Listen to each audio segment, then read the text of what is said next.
네, 안녕하십니까. 미국 주식의 묵시다의 이양료입니다. 오늘은 어제 우리나라에서 그 이슈가 됐었던 것들인데요. 그 부분에 대해서 잠시 한번 설명하고 넘어갈 필요가 있어 보입니다. 바로 중국의 GDP 성장률이 발표됐는데요.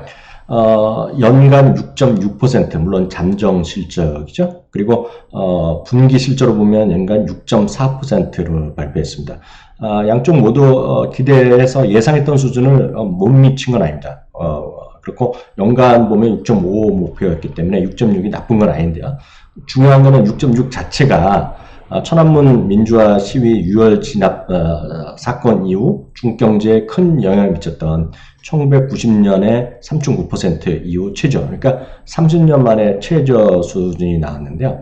이것에 대한 한국 시장뿐만 아니라 지금 미국 시장은 일단 월요일이기 때문에 일단 휴장이었는데요. 마틴 루터 킹 데이 때문에 휴장이었는데요. 이것에 대한 해외의 주요 기관들의 어떤 평가, 그리고 국내외 주시장에 미칠 영향에 대해서는 간단히 정리할 필요가 있어서 오늘 다시 한번 방송을 합니다. 중요한 것은요, 이 그래프 자체에 보시면 이게 1990년대, 이게 딱 앞서 말씀드렸던, 이건 물론 분기로 그렸지만 연간이랑 큰 차이는 없습니다. 90년에 3%까지 떨어졌던 것들이 계속 올라갔다가 고공행진하다가 2010년만 하더라도 그 당시 보면 이제 이때가 리만 사태가 되겠고요. 이때 보면 계속 고공 10% 넘나들는 8% 계속 하다가 조금씩 늘어나서 지금 6.6까지, 그러니까 이 숫자 자체 6.4가 찍힌 거죠. 이건 분기로 단위로 그린 거가 되겠고요. 연율을 보면 6.6% 나왔는데, 이것이 중국도 결국은 인구의 둔화, 인구 성장의 둔화, 그리고 빠르면 2020년 중후반대 되면 중국도 인구가 줄 거라는 것인데, 결국 중국도 결국은 고공행진 시대에서 조금씩 내려가는 그런 정도로 이해하시면 되겠고요. 2019년에 중국 성장률은 지금 글로벌 시각은 6% 초반까지 떨어질 거란 시각이 절대 다수다라고 일단 이해하시면 되겠습니다. 참고적으로 보면 OECD는 6.3%를 전망하고 있고요. 세계은행은 6.2를 전망하고 있습니다. 근데 문제는 글로벌 투자은행 중에는요, 미중 무역 전쟁이 극적으로 해소되지 않는다 그러면 중국의 경제 성장률이 5% 후반대까지 떨어질 거로 예상하고 있습니다. 근데 문제는 그렇다고 해서 금융시장에서 그렇게 악재가 될 가능성은 크지 않다라는 것이 일반적인 시각입니다. 물론 주요한 뉴스로 어제 유럽 전체적으로 혼조권이었고요. 독일은 좀 내렸고 나머지 국가는 약간 혼조권으로 마감됐는데요. 중국의 이런 경기 둔화가 역설적으로 보면 오히려 중국의 경기의 부양 정책을 좀 오히려 더 빨리 나오게 할 가능성이 있겠고요. 우리나라도 이건 항상 이럴 때마다 나오지만 중국도 민간 소비 확대하는 소위 이선 도시의 확대, 중국의 어떤 인민의 어떤 삶의 질을 올리기 위한 다양한 도시화를 더 적극적으로 추진하고 이선 도시 중심이 되겠죠.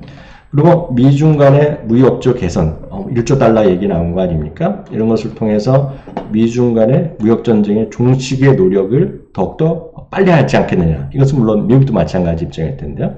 그런 것들이 확대로 나타날 것이라는 시각이 분명히 있다라고 일단 이해하시면 되겠고요. 시장 자체에서의 어떤 영향은 한 두 가지 정도에서 우리가 좀 우려할 목소리, 그리고 우리가 어떤 면에서 영향을 미쳐야 되겠는데요. 결국 달러 위안화 움직입니다.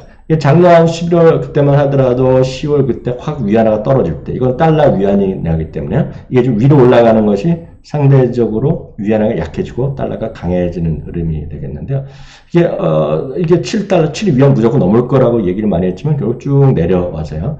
6.8위안이 깨졌었는데요. 금년 들어서 다시 좀 올라가는 모습, 즉 중국의 위안화가 약해지고 달러가 강해지는 모습을 보여주고 있는데요. 어저께도 좀 그런 모습을 보였고요. 그래서 그런가요? 지난주 달러는 주간 단위로는 올해 처음으로 상승세를 보였습니다. 오늘 뭐 그렇게 주요 거래가 있었지 않았지만 오늘도 뉴욕에서 오늘도 소폭 상승세로 마감됐는데요. 미국의 측의 월가 시각은 위안화가 당분간 약세를 보일 것이라는 전망이 우세하고요. 일부에서 여전히 7.0 위안 넘는 것은 뭐 시간 문제일 것이라는 주장도 분명히 있습니다. 전혀 반대 목소리도 있긴 합니다. 다만 중국 국내 주시장 포함해서요. 아시아 이머징 마켓은 말씀드렸던 대로 중국의 경기 둔화보다는 경기 부양책에 대한 기대감이라든가요.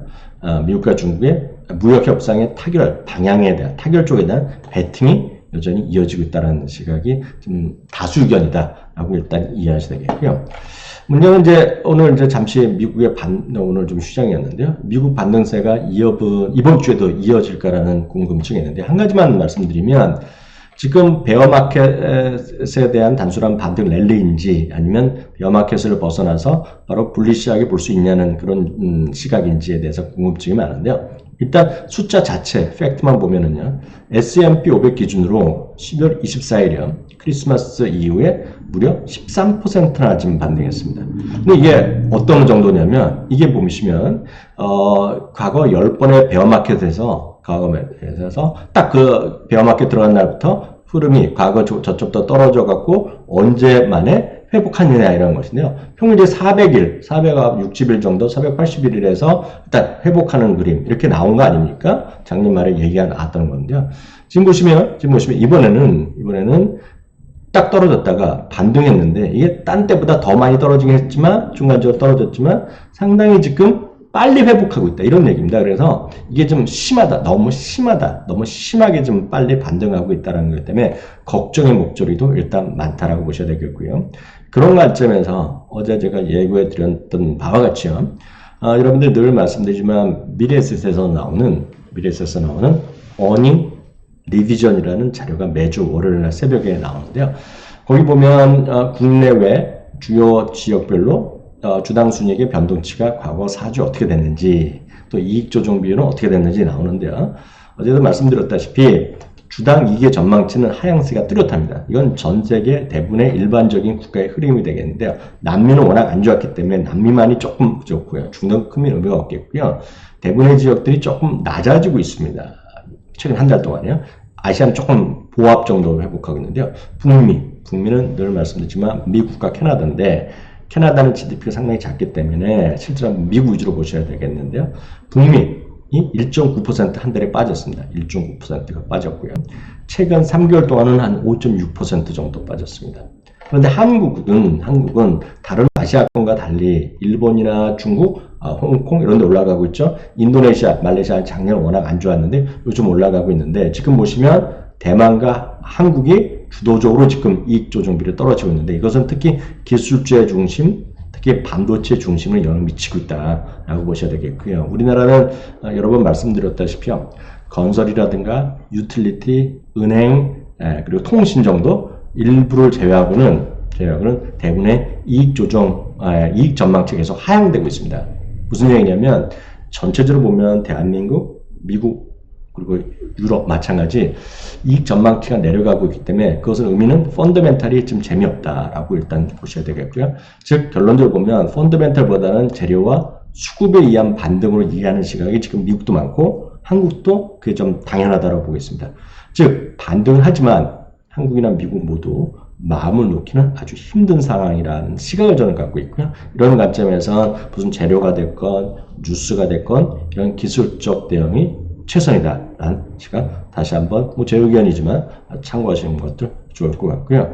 다시 한번 말씀드리지만 이 내용은 이양영의 더머니 그리고 미국 주식입니다. 카페를 통해서 제가 포스팅한 거를 제가 영상이나 팟캐스트를 통해서 정리해 드리는 거가 되겠고요. 제가 매번 시작할 때마다 잊어버리는데요. 구독 그리고 특히 유튜브 좋아요 이런 걸 통해서 많이 좀 저희를 좀 평가해 주시면 좋겠고요. 혹시 고칠 만한 것들 의견 있으면 코멘트를 댓글로 달아주시면 저희가 적극적으로 반영하겠습니다. 마지막으로 다시 한번 말씀드리면 저희가 대한민국 최고의 외환시장 전문가인 GFM 연구소의 이진우 소장과 함께 2019년 외환시장 전망 그리고 저희가 나름 선정한 2019년 대표적인 탑픽 종목 10종목을 저희가 선정한 것을 저희가 유료 콘텐츠로 올려놓은 게 있습니다. 59,000원인데요. 혹시 필요한 분이 있으면 여기 클릭하시면 관련된 거 여러분들 영상, 교육, 이거는 오디오 주로 인수가 됐는데요. 강의 들으실 수 있다는 거 다시 한번 확인 드리도록 하겠습니다. 이상으로 중국의 GDP에 대한 우려 그리고 그에 대한 글로벌 시각 그리고 국내외 주식시장에 대해서 살펴보는 시간 가졌습니다. 감사합니다.